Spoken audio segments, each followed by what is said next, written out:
Semua seorang yang kaya, orang-orang yang kaya, rata-rata bisa dipastikan mengamalkan tip ini. Karena hanya dengan tip ini dan amalan ini, kekayaan bisa melimpah luas dan barokah, dan bisa langgeng awet kita dalam kekayaan. Assalamualaikum warahmatullahi ta'ala wabarakatuh. Bismillahirrahmanirrahim. Sahabat channel Doa Warid yang dirahmati oleh Allah Subhanahu wa Ta'ala, kami mengisahkan sahabatnya Nabi Musa, dan kisah ini sangat masyhur sahabat. Jadi Nabi Musa mempunyai dua sahabat. Yang sahabat satunya kaya raya dan banyak harta melimpah, sedangkan satunya miskin melarat susah ruwet sahabat. Dan kedua-duanya dilalah ini mengadu kepada Nabi Musa. Ketika mengadu kepada Nabi Musa, yang pertama adalah yang miskin yang mengadu kepada Nabi Musa. Jadi datang kepada Nabi Musa orang miskin yang melarat, yang nasibnya selalu sial ini sahabat, datang kepada Nabi Musa, dan dia itu bercerita bahwasanya kerja ini tidak sukses, rezeki seret, dan lain sebagainya. Dia bercerita banyak tentang nasibnya. Ketika sudah bercerita puas, berharap dia dapat bantuan, doa, dan lain sebagainya dari Nabi Musa, namun Nabi Musa hanya memesan satu. Kalau kamu ingin hidup kaya, ingin banyak harta, maka bersyukurlah kepada Allah Subhanahu wa Ta'ala. Ketika disuruh bersyukur, dia kecewa. Yang miskin, aku jauh-jauh ke sini kok disuruh bersyukur. Aku minta doa, minta support, minta apa kok malah disuruh bersyukur. Apa yang harus aku syukurkan? Aku nggak punya apa-apa. Akhirnya bilang, apa yang harus aku syukurkan? Nabi Musa, aku nggak punya apa-apa yang harus layak disyukurkan. Akhirnya Nabi Musa tetap bilang, kamu kalau ingin kaya, banyak rezeki, harus bersyukur. Akhirnya dia, si miskin melarat ini pulang dengan kecewa sahabat. Sedangkan yang satunya, tidak selang berapa lama, yang kaya raya ini merasa tidak nyaman dengan kekayaannya. Maka dia juga bersilaturahmi kepada Nabi Musa alaihissalam. Assalamualaikum, waalaikumsalam, dan lain sebagainya. Akhirnya dia menceritakan bahwasanya Nabi Musa, semua orang itu ingin kaya, ingin usaha, ingin banyak harta. Namun kekayaan yang ada pada kami ini Nabi Musa berlebihan, sehingga saya ini tidak ingin dengan kekayaan yang berlebihan ini bisa saya menyebabkan lalai kepada Allah Subhanahu wa Ta'ala. Tanggung jawab saya tidak terlaksanakan, atau bahkan saya nanti bisa suka dunia dan kurang ibadah dan lain sebagainya. Jadi tolonglah Nabi Musa, saya tidak ingin menjadi orang miskin, saya ingin jadi orang berkecukupan dengan harta yang tidak berlebihan, yang bisa saya kendalikan, yang bisa saya nafkahkan dengan benar, dan bisa saya tanggung jawabkan haknya kepada Allah Subhanahu wa Ta'ala. Inilah yang diminta dengan orang yang kaya raya ini sahabat, yang rezekinya selalu bertambah. Contoh kerjanya dia itu seperti ini sahabat, kalau dianalogikan dengan zaman sekarang. Dia itu penerima dari petani tembakau. Seharusnya dia itu terima tembakau 50 tembakau dalam 1 bulan, dan tembakau itu dijual, dapat untung. Ternyata dia itu mendapat tembakau yang mana bisa 200 per bulan, yang tembakaunya bagus-bagus di luar kepala. Kalau ditolak beli tidak enak petani. Kalau dibeli, cukup dibeli saja, dilempar jadi uang. Seperti itu contohnya kekayaan ini. Jadi tidak sewajarnya, seolah-olah rezeki itu hina dan mudah sekali. Inilah contoh dari kekayaan sahabat Nabi Musa yang satunya ini. Jadi setelah Nabi Musa mendengarkan, dia bercerita banyak sampai selesai. Nabi Musa tersenyum, dan Nabi Musa menyarankan bahwasanya nikmatilah nikmat-nikmat anugerah dari Allah Subhanahu wa Ta'ala dengan sukarela. Jika kamu tidak ingin kaya, jika kamu tidak ingin harta berlebihan, berkah melimpah, tidak seperti itu, ya satu syaratnya, kamu jangan bersyukur kepada Allah. Kalau kamu bersyukur kepada Allah, maka tetap kamu diberi kekayaan seperti itu. Jadi kalau kamu mau tidak kaya, jangan bersyukur kepada Allah. Apa jawabnya sahabat, orang yang kaya raya ini?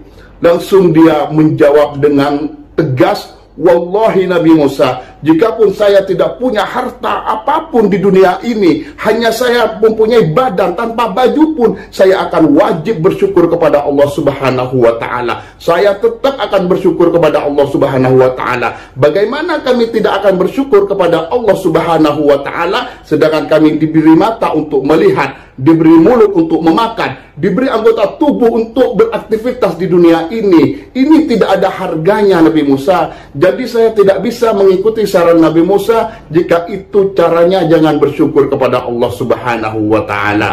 Akhirnya Nabi Musa bilang, ya cuma itu solusinya, selagi kamu bersyukur ya kaya. Akhirnya dia itu pulang. Ini adalah cerita masyhur sahabat Nabi Musa, sahabat. Juga di dalam kitab Az-Zuhud, Imam Ahmad bin Hanbal mengupas sahabat, yaitu dengan kisah Sayyidina Umar radhiyallahu an. Sayyidina Umar ketika jadi khalifah suka belusukan. Jadi sembunyi-sembunyi ke pasar, sembunyi-sembunyi ini sahabat ya. Belusukannya beliau sembunyi-sembunyi, siang mendengarkan langsung keluh kesah dari masyarakatnya, terutama orang miskin. Itu tradisi Sayyidina Umar radhiyallahu an. Tengah malam kadang jam 12 belusukan mendengarkan suara-suara doa-doa orang miskin. Nah, ketika itu belusukan ke pasar, ada seseorang yang berdoa sahabat. Doanya seperti ini, Allahumma ja'alna minal qalil. Seperti itu. Di dalam riwayat lain dengan bunyi seperti ini doanya yang dikisahkan, Allahumma ja'alna min ibadikal qalil. Artinya sahabat, yaitu ya Allah, jadikan kami dari hambamu yang sedikit. Ya Allah, jadikan kami dari hambamu yang golongannya sedikit. Minta dijadikan dari hamba manusia makhluk yang golongannya sangat sedikit sahabat. Mendengar doa itu Sayyidina Umar kaget, langsung menegur, dari mana kamu dapat doa ini? Kok bisa mengada-ngada? Saya tidak pernah mendengar Rasulullah Shallallahu Alaihi Wasallam mengajarkan doa ini. Kamu dari mana ini doa ini? Apa maksudnya? Lantas orang itu menjawab sahabat, dia menjawab bahwasannya kami mendengar Allah Subhanahu wa Ta'ala berfirman di dalam Al-Quran yang berbunyi wa qalilum min ibadiyasy syakur, dan sangat sedikit sekali dari hambaku yang bersyukur. Sangat sedikit sekali dari hambaku yang bersyukur. Ini ayat yang ada dalam Al-Quran yang dikatakan oleh pendoa tadi. Jadi saya mau Sayyidina Umar menjadi golongan yang sangat sedikit sekali yang Allah Ta'ala petak menjadi golongan yang sangat sedikit sekali yang sangat bersyukur. Mendengar itu, fabaka Umar radhiyallahu an. Sayyidina Umar langsung nangis dan berkata, kullun nasi afqahu minka ya Umar, Allahumma ja'alna min ibadikal qalil. Jadi Sayyidina Umar itu menangis dan mengatakan kepada dirinya sendiri dan menyebarkan di pasar, wahai Umar, semua manusia ini lebih faqih, lebih alim agama daripada kamu, wahai Umar. Lebih alim daripada kamu, wahai Umar. Dan jadikan aku, ya Allah, dari hamba-hambamu yang sedikit. Jadi saat itu Sayyidina Umar nangis, merasa bodoh sekali. Betapa heran, betapa aneh orang yang dianggap pasaran ternyata alim melebihi Sayyidina Umar dalam bab ini. Sehingga Sayyidina Umar itu merasa bodoh sekali dan menyebarkan bahwasannya semua manusia lebih alim, lebih faqih, lebih pintar agama daripada kamu, wahai Umar. Mengatakan kepada dirinya sendiri, sahabat. Masya Allah, ini kisah Sayyidina Umar. Jadi betapa susahnya menjadi golongan yang sedikit, sehingga Rasulullah Shallallahu Alaihi Wasallam kalau tengah malam itu sahabat ya, saking sedikitnya memang orang yang bersyukur, itu nangis Rasulullah sahabat. Kalau sholat tahajud tengah malam itu nangis, sehingga ada di riwayat lain bukan sekedar nangis, tapi kakinya itu bengkak saking tanpa henti sholat tengah malam. Ketika melihat keadaan seperti itu, Sayyidina Aisyah berkata kepada Rasulullah sallallahu alaihi wasallam, "Limadza tabki ya Rasulullah?" Kenapa engkau menangis wahai Rasulullah? Faqad ghafarallahu laka ma taqaddama min dzambika wa ma ta'akhkhar. Bahwasanya Allah Taala sudah menghapus dosa-dosamu yang telah dulu dan juga yang akan datang. Kenapa engkau menangis wahai Rasulullah? Apa jawabnya Nabi? "Ya Aisyah, afala akunu abdan syakura?" Apakah aku tidak boleh menjadi hamba Allah yang sangat bersyukur? Apakah aku bukan hamba Allah yang sangat bersyukur, wahai Aisyah? Begitulah cara Nabi Muhammad SAW mensyukuri dirinya yang sudah diangkat menjadi kenabian dan lain sebagainya. Setiap malam nangis dan kakinya bengkak yang sholat, sahabat. Masya Allah. Nah, dari sana sahabat, Rasulullah SAW menganjurkan umatnya dengan tipnya, dengan cara beliau agar selalu bersyukur, yaitu unzuru ila man huwa asfala minkum wa la tanzuru ila huwa man fawqakum fa huwa ajdaru alla tazdaru ni'matallahi alaikum. Dalam hal dunia apapun, kamu harus melihat orang yang lebih rendah dari kamu, di bawah kamu yang dilihat. Jangan melihat yang di atasnya. Jangan lihat yang di atasnya, kecuali dalam hal ibadah. Karena ibadah fastabiqul khairat, melihat yang lebih rajin agar kita bisa bersaingan dalam ibadah. Dalam hal dunia, lihat di bawahnya, jangan lihat di atasmu. Karena dengan trik melihat di bawahnya ini, kamu tidak akan pernah menyia-nyiakan nikmat Allah yang dianugerahkan kepadamu. Nah, kita tahu betapa pentingnya syukur, sahabat. Kita tahu betapa pahamnya syukur. Dan terkadang kita ini merasa kurang nikmat kepada Allah sehingga tidak bersyukur, ya akhirnya tidak kaya-kaya. Karena apa? Karena syukur itu Allah yang tahu ini layak untuk bersyukur, tapi karena tidak qanaah, tidak menerima, akhirnya merasa kurang dan tidak bersyukur. Akhirnya tidak pernah kaya, rezeki tidak pernah berkah dan lain sebagainya. Makanya di sini kita ini wajib bersyukur. Jika suka lupa bersyukur, sering lupa bersyukur, dan hakikatnya dia wajib bersyukur namun tidak sadar, maka ini amalan yang harus diamalkan agar rezeki lancar, berkah melimpah, dan diberi kenikmatan yang tanpa henti oleh Allah Subhanahu wa Ta'ala. Karena kita tahu semua dalam Al-Quran, Allah Ta'ala berfirman, "La in syakartum la azidannakum." Kalau kamu bersyukur kepadaku, walaupun kamu tidak menyadari, intinya bersyukur. Karena di mata manusia tidak layak bersyukur, tapi di mata Allah itu wajib bersyukur. Karena nikmat itu banyak yang dia kasih, yang dia berikan itu, nikmat itu banyak. Maka itu jika tidak bersyukur, ya tidak dikasih kekayaan, tidak dikasih keberkahan, tidak dikasih penambahan rezeki oleh Allah. Namun ketika dia selalu bersyukur, walaupun di matanya tidak wajib bersyukur, karena di mata Allah itu wajib bersyukur, maka la'azidannakum, Allah Ta'ala tambah dan tambah terus hartanya. Wala in kafartum, kalau kamu kufur, yang seharusnya bersyukur tidak bersyukur, maka inna adabi lasyadid, ingatlah siksaku sangat kejam. Inilah kenapa kita itu wajib bersyukur, sahabat. Walaupun di mata kita seolah-olah tidak layak bersyukur, tapi di mata Allah kita ini adalah wajib bersyukur. Suatu contoh hadis juga terkenal ini, sahabat. Jadi Nabi Muhammad SAW bersabda, "Man asbaha minkum aminan fi sirbihi." Siapa di antara kamu yang aman di dalam keselamatannya, tidak takut dibunuh orang, tidak takut dirampok, tidak punya musuh, tidak punya musuh yang tukang sihir, maksudnya tidak takut disantet, aman, tenang, masuk hari ini tenang.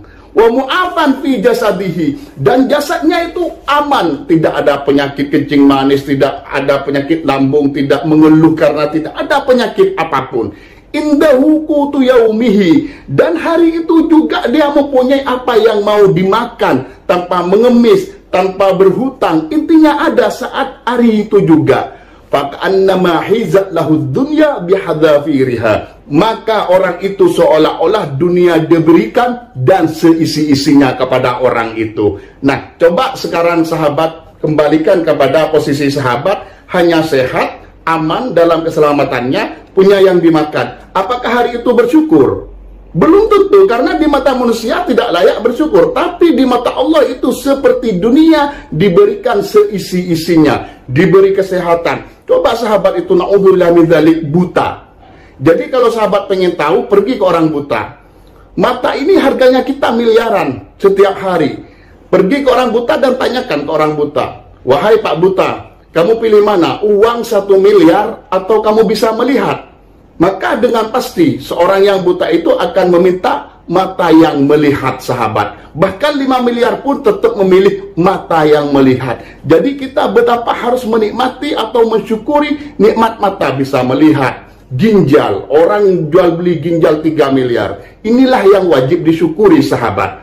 Nah, dari sana ada amalan dari hadis sahih langsung diijazahkan dari Nabi Muhammad SAW dalam riwayat Imam Abi Daud, bahwasannya anna Rasulullah SAW, ini diriwayatkan dari Sayyidina Mu'adz bin Jabal, akhadha biyadih, Rasulullah pernah menggandeng atau mengambil tangannya Mu'adz bin Jabal, menggandeng tangannya, waqala, dan lantas Rasulullah itu berkata ketika menggandeng tangannya Sayyidina Mu'adz bin Jabal, waqala, lantas Rasulullah SAW berkata, ya Mu'adz, wahai Mu'adz, wallahi demi Allah, ini sesungguhnya saya la uhibbuka, saya sangat mencintai kamu ya Mu'adz. Diulangin 2 kali, wallahi inni la uhibbuka, wallahi saya cinta kepada kamu ya Mu'adz, di saat menggenggam tangannya sahabat Sayyidina Mu'adz.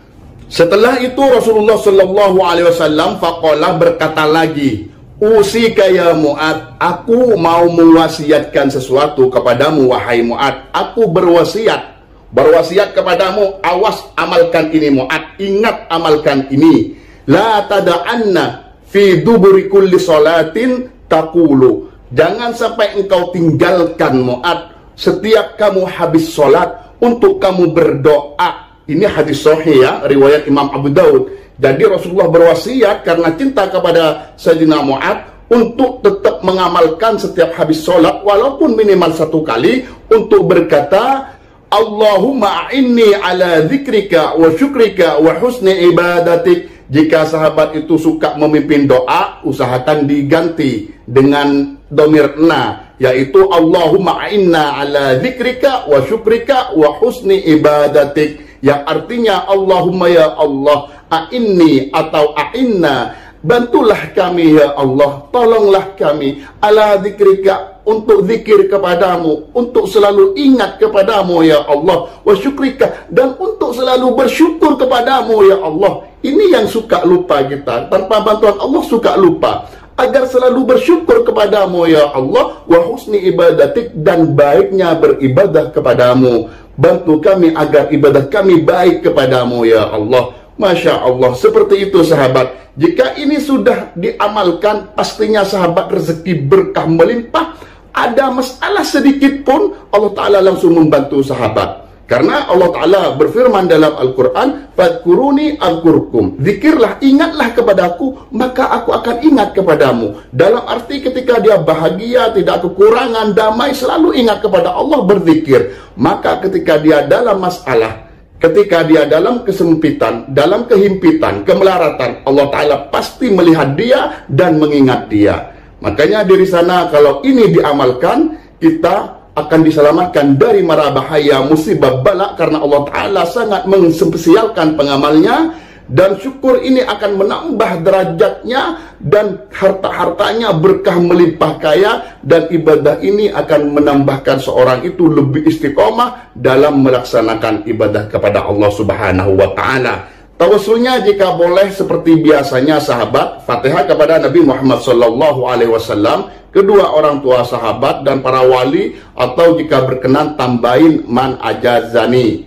Dalam bahasa Indonesia, ya Allah juga fatihkan bagi seorang yang mengijazahkan amalan ini kepadaku. Al-Fatihah, dan baca Allahumma inni ala dzikrika wa syukrika wa husni ibadatik, minimal 1 kali, tapi yang terbaik 3 kali atau ke atasnya dengan hitungan ganjil 7 dan terus lain sebagainya. Seperti itulah amalan kunci para orang-orang kaya sahabat. Jikapun orang kaya tidak mengamalkan Allahumma inni ala dzikrika wa syukrika wa husni ibadatik, setidaknya mereka selalu bersyukur bukan saja dengan zikir tapi dengan dermawan sahabat. Namun amalan ini bisa dipastikan diamalkan oleh orang kaya dari ulama dan wali dan orang solih sahabat. Sekian sahabat, semoga bermanfaat dan barokah untuk kita semua. Amin, Allahumma amin. Wassalamualaikum warahmatullahi taala wabarakatuh.